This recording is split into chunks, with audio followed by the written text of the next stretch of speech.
Listen to this podcast now on the Red Apple Podcast Network. Why is the middle class shrinking? Why are people facing an affordability crisis while marginalized individuals called informals grow in numbers? Join me as I travel the world, speaking with people living in invisibility, the leaders working to solve it, and uncovering the hard truths shaping our economy and daily reality. Download all of Red Apple Media's podcasts right now through your favorite podcast platform. Sunday morning. With us today is General Petraeus, and he was a four-star general. He was a CIA director. Nobody better than General Petraeus to give the American people on a Sunday morning, where the heck are we? Well, General, a lot of confusion going around. I've had several interviews the last few days, and a lot of false information going around in many, many different directions.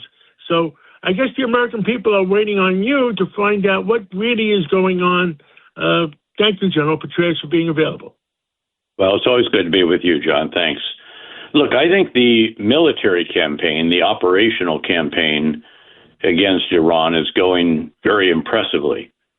We obviously took out key regime leaders in the very early minutes, actually, of the campaign. Have been taking down the air and ballistic missile defense. We have air superiority, maybe even air supremacy over at least the western part of the country, and we're working our way into the interior. We're going after the missile launchers, the missiles themselves, and the manufacturing facilities for those. That was really one of the reasons that a lot of us expected that Israel was going to strike regardless within a month or so. Anyway, I was in Tel Aviv about 4 weeks ago and got that impression then. They're very worried about the reconstitution of the Iranian missile program. Then going after the drones and the launch sites for those, and also over time the manufacturing facilities there as well. They've been problematic. You've seen, of course, that the Iranians, I think unwisely, expanded their targets, horizontal escalation, if you will, beyond just American bases and facilities and Israeli targets to going after the Gulf states. They even put one up into Turkey, one in Azerbaijan, and Hezbollah, Iran's proxy in southern Lebanon, put a drone towards the British airfield in Cyprus. And so doing, they've had to bring these countries more into the war. I think they hoped that the countries would say, Americans, you got to stop. This is bad for business. And that moment may come at some time, but that is certainly not the case right now. They've already been integrated into the air and ballistic missile defenses. We're all in that together. And I think you may see some of them even contemplate joining the offensive actions in some fashion. So again, the missiles and drones have been absolutely foremost among the target set because they're the big retaliatory means. You've seen the missile launches come way, way down. The drone strikes are still down a bit, but not that much. So there's going to have to be work done there. They don't obviously have anywhere near the warhead that the missiles do. The missiles have to be taken out, but they still can be very problematic. And you've seen the Iranians go after civilian infrastructure. They hit the Fairmont Hotel. They hit an oil loading location, a natural gas one, LNG actually, the French base in the region, and a number of other actually civilian infrastructure targets. So this has been expanded well beyond what I think was the expectation. We've also taken out over 30 of their naval vessels. That's very significant because they're the ones that can interdict freedom of navigation. Some could mine the Strait of Hormuz. There have been a number of attacks on ships in the Gulf and around the Strait, somewhere around a dozen or so, and that has obviously resulted in cessation of most of the exports that go through the Gulf and the Strait, keeping in mind that that's 20% of the world's crude oil and about 20% of the world's LNG as well. So this is very significant. Asia will feel the impact of this most prominently. They really depend on this. A lot of it does go to the east. But Europe will feel it as well to a degree, and also in some special categories like aviation fuel. They depend on some of the distillates and others that come out of the Gulf. So you've seen, as a result, the price of Brent crude which has stair-stepped its way up. It was down in the low to mid 60s prior to all of this happening. In anticipation of it, it actually went up into the low 70s. A couple of days into the war, it was in the high 70s. One day it went above 80, then came back. Then it was above 80, and now it's roughly up around the $90 per barrel mark. And I'll check it very quickly because I always have this open. It's actually a bit over $90 now. It's about $92.69 per barrel. And interestingly, West Texas Intermediate has followed it up. There's always been this correspondence, but there's no explanation for that in market terms because unless you think that it can substitute for Brent crude as an export. But really, the U.S. is not affected by this other than the price going up. We'll continue to produce 14 million barrels per day or nearly that. We're the largest crude oil producer in the world. We'll continue to produce the largest amount of LNG exported as well. But so this does have a corresponding effect on our economy also, and without question, it's going to pull prices up in a variety of different ways, not just at the gas station. We should note here that we are not actually self-sufficient. We are a net exporter of crude, but we have to import a certain amount of heavy crude as we export light crude because our refineries are configured for that. But we get that from countries that are not in the Gulf. We get it from Canada, Mexico, and now Venezuela again. We're also continuing to go after regime leaders, regime forces, their headquarters, their infrastructure, their bases, their logistical depots, and so forth. We're gradually working our way to ensure that any remnants of the nuclear infrastructure that are left over from the 12-day war are taken care of. There's a report, for example, from the International Atomic Energy Agency that there is a stockpile of 60% enriched uranium. That's one level below weapons grade underneath the rubble at the Esfahan nuclear facility. I'm sure we're going to burrow through that with the massive ordnance penetrator, our 30,000-pound precision munition, and take that out. And here, let me just note that we're able to increase dramatically the number of targets that we hit on a daily basis because we have been successful in creating this air superiority in the areas where we're flying our non-stealthy aircraft. So until you have done that, until you've achieved that, you really don't want to fly through that airspace with non-stealthy aircraft. I'm talking about the B-1 bombers, the B-52s, even some others that you can employ. Otherwise, you're limited to the F-35 stealth fighter bomber and the B-2 stealth bomber that flew all the way from the United States early on and dropped a huge amount of ordnance as well. So all of this is moving along. And as part of this, President Trump has been quite clear, I think, except for maybe the first speech that he made where he talked about regime change being a goal of this operation. I think he's clarified that correctly to recognize that we actually can't achieve regime change, certainly not just through the air, and it would be questionable, but the ground operation would be enormous.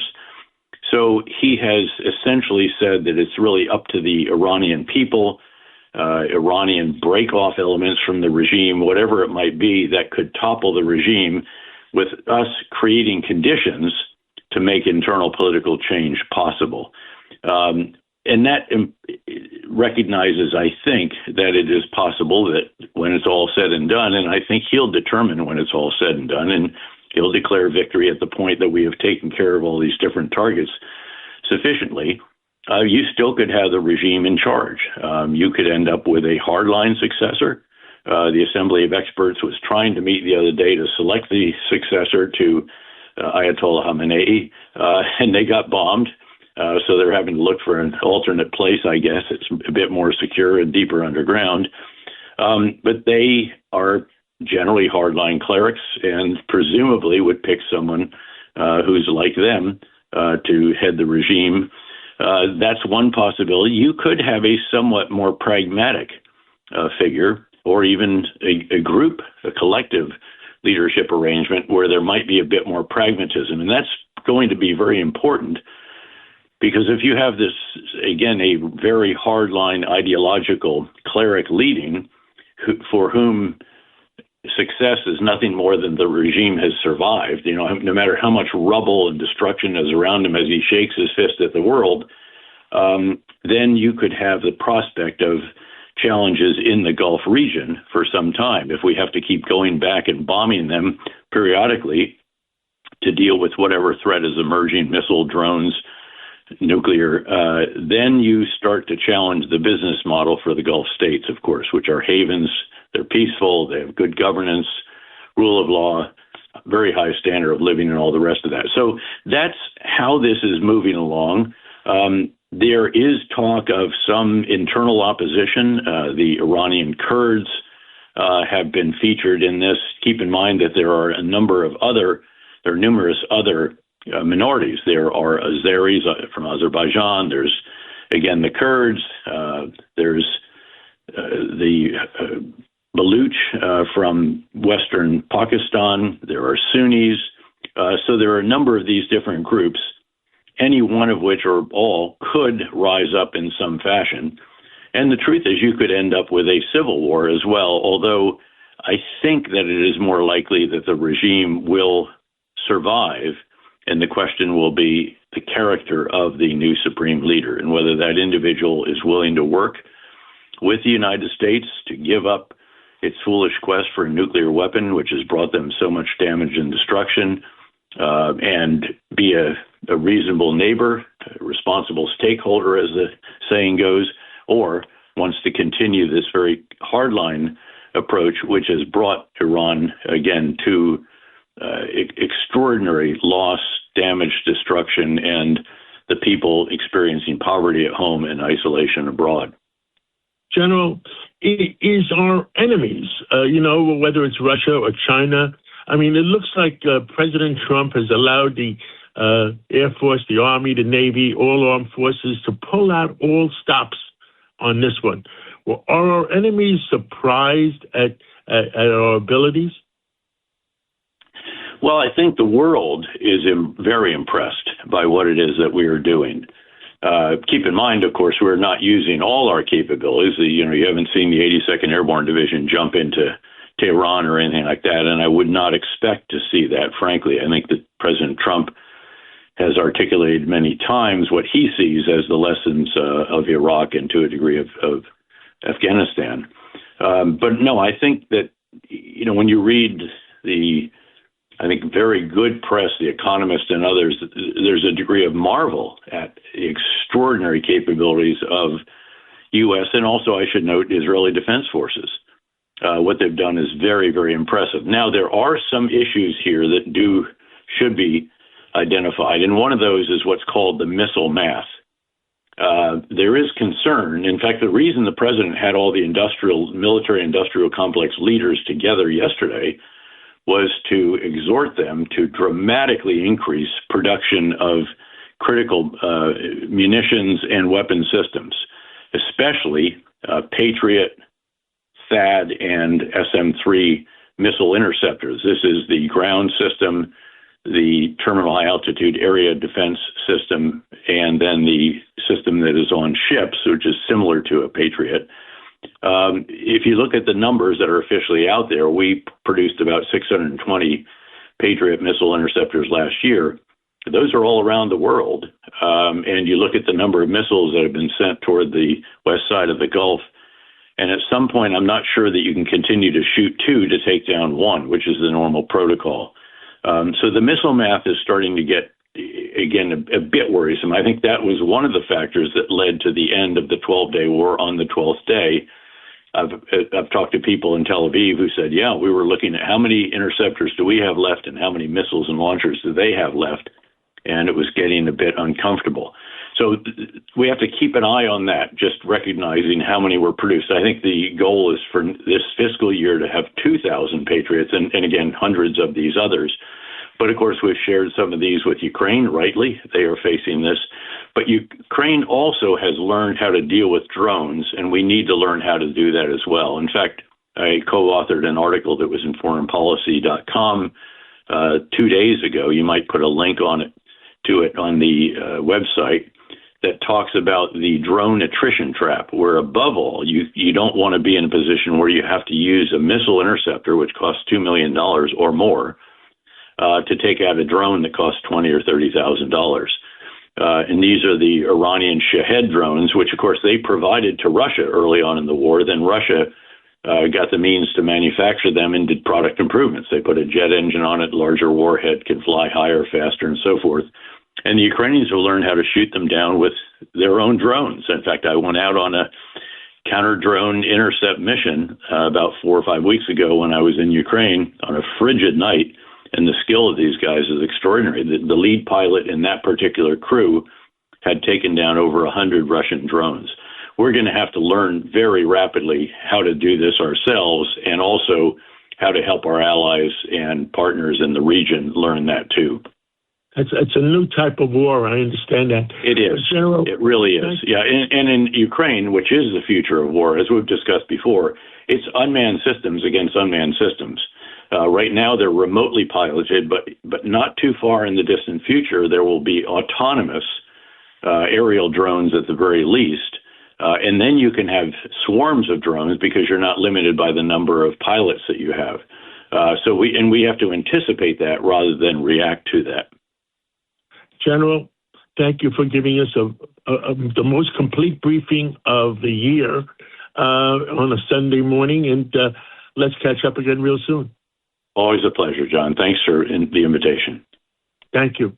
This is Greg Kelly. Donate now to Toys for Tots, which works year-round. Go to toysfortots.org. Toys for Tots supports children in need throughout the year with programs like the Toys for Tots Literacy Program. Established in 2008, it has provided over 63 million books to disadvantaged children. The Toys for Tots Literacy Program is committed to providing disadvantaged children with direct access to books and educational resources that enhance their ability to read and communicate effectively. Go to toysfortots.org.